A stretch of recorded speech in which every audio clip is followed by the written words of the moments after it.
बिस्मिल्लाहिर्रहमानिर्रहीम, अस्सलाम वालेकुम, welcome back to my channel.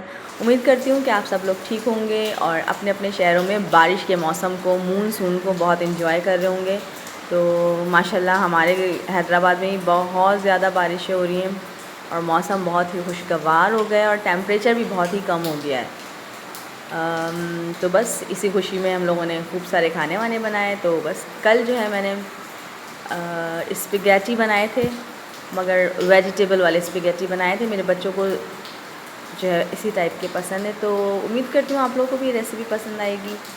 और अगर रेसिपी आप लोगों को पसंद आए तो मेरे चैनल को लाइक शेयर सब्सक्राइब भी ज़रूर करिएगा। जो लोग मेरे चैनल पर न्यू हैं प्लीज़ मेरे चैनल को सब्सक्राइब करके ही जाया करें।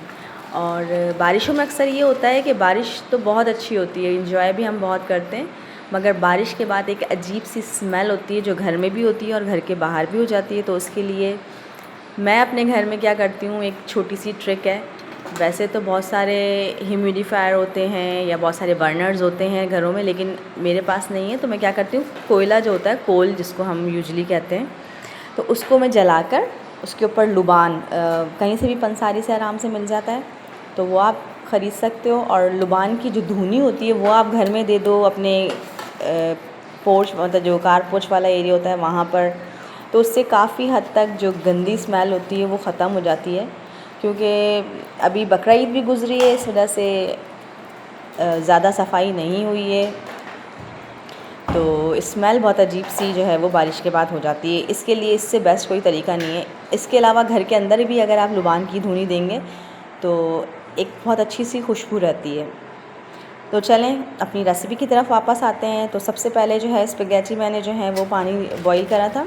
इसके लिए वैसे मोस्टली 2 लीटर पानी लेते हैं, लेकिन मैंने इतना ज़्यादा पानी नहीं लिया था। एक पैकेट है ये कॉल्सन स्पैगेटी का, तो हम इसमें 1.5 लीटर पानी लेंगे और उसमें कॉल्सन स्पैगेटी डाल दी मैंने। सॉल्ट आपकी मर्ज़ी, आप ऐड करना चाहें तो कर सकते हैं, लेकिन मैंने जो है वो 1.5 चम्मच इसमें सॉल्ट ऐड किया था। और उसके बाद जब स्पैगेटी मेरी सॉफ़्ट हो गई विदिन 10 to 12 मिनट्स, तो फिर मैंने स्ट्रेन कर दिया वाटर मैंने, और उसको फिर मैंने साइड कर दिया। उसमें ऑयल मिक्स कर दिया ताकि वो ज़्यादा चिपके नहीं। उसके बाद हम क्या करेंगे कि हमने थोड़ी सी अनियन लेके फ्राई करा है, लहसुन अदरक भी फ्राई कर सकते हैं आप फर्स्ट स्टेज पे।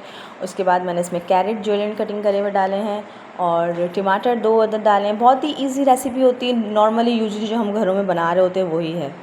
तो सबसे एंड में मैंने कैप्सिकम डाली है ताकि कैप्सिकम जो है बिल्कुल सॉफ्ट ना हो।